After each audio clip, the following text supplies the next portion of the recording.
তারা যখন দেশে ফেরত আসে, তারা যখন আর কর্মক্ষম থাকে না, তখন তারা হয়ে যায় পরিবারের বোঝা। দিন শেষে তারা শুধুমাত্র আমাদের যে অর্থনীতিতে কন্ট্রিবিউট করে যায়, শুধুমাত্র অবদান রেখে যায়, কিন্তু রাষ্ট্র, আমাদের দেশ তাদেরকে আসলে কি দিতে পেরেছে এই পর্যন্ত। দুর্ভাগ্যজনক বিষয় হচ্ছে যে আমাদের দেশের শ্রমিকরা শুধুমাত্র সংখ্যায় আছে, কাগজে কলমে আছে, কিন্তু তাদের যে মূল্যায়নের যে জায়গাটা, তাদের কথা বলার যে জায়গাটা, তাদের অধিকারের জায়গাটা আমরা এত বছর পরেও আমরা প্রতিষ্ঠিত করতে পারিনি। কারণ আমাদের দেশে ক্ষমতায় যারা যায় তারা দুর্ভাগ্যবশত সিস্টেমেটিক কারণে অলিগার্ক শ্রেণীর কাছে হচ্ছে তাদের মস্তিষ্ক এবং মেরুদণ্ডকে বর্গা দিতে হয়। আমাদের দেশে যে ভোটের যে সংস্কৃতি, এই ভোটের সংস্কৃতির কারণে আমাদের দেশের অলিগার্ক শ্রেণীর কাছে নিজের মেরুদণ্ডকে বর্গা দিয়ে তারপর হচ্ছে ক্ষমতায় যেতে হয়, যার ফলে শ্রমিকদের অধিকার বছরের পর বছর, যুগের পর যুগ তারা বঞ্চিত হয়ে এসছে এবং তারা দিন শেষে শুধুমাত্র সংখ্যায় খাতা কলমে থেকে গিয়েছে। রাষ্ট্র নাগরিকের কাছে এমন কোনো এন্টাইটি না যেখানে হচ্ছে দয়া বা দাক্ষিণ্যের বসে সেখানে থাকে, বরং রাষ্ট্রের কাছে যে অধিকারগুলো রয়েছে, যে সব সুযোগ সুবিধাগুলো রয়েছে, সেগুলো হচ্ছে রাষ্ট্রের কাছে একজন নাগরিকের অধিকার।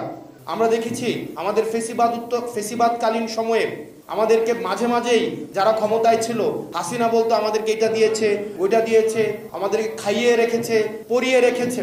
ক্ষমতায় যারা আসবে, ক্ষমতায় যারাই আসুক না কেন, এ বিষয়টি মাথায় রাখতে হবে।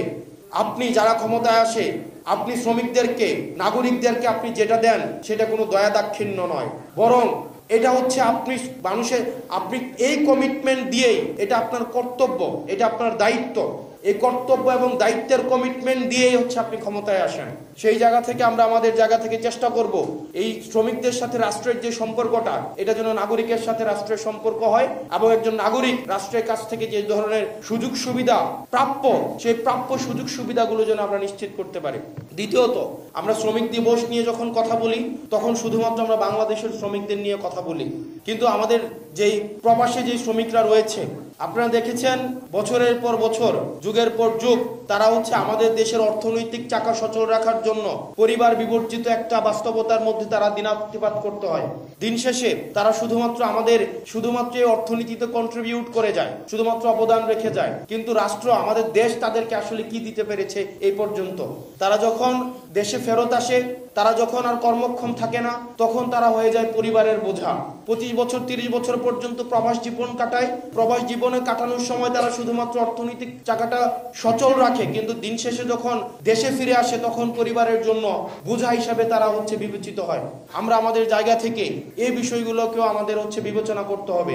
আমরা সেই জন্য আমাদের এই যে প্রবাসী যারা রয়েছে, তারাও যেন শুধুমাত্র সংখ্যায় না থাকে, বরং এই ক্ষমতা নির্ধারণে, মতামত নির্ধারণে তাদেরও যেন একটি ভূমিকা থাকে। সেজন্য আমরা চাচ্ছি, আমরা আমাদের জায়গা থেকে প্রস্তাবনাও দিয়েছি, পরবর্তী নির্বাচন বা পরবর্তী সবসময় যেন তাদের ভোটের মূল্যায়নটি হয়।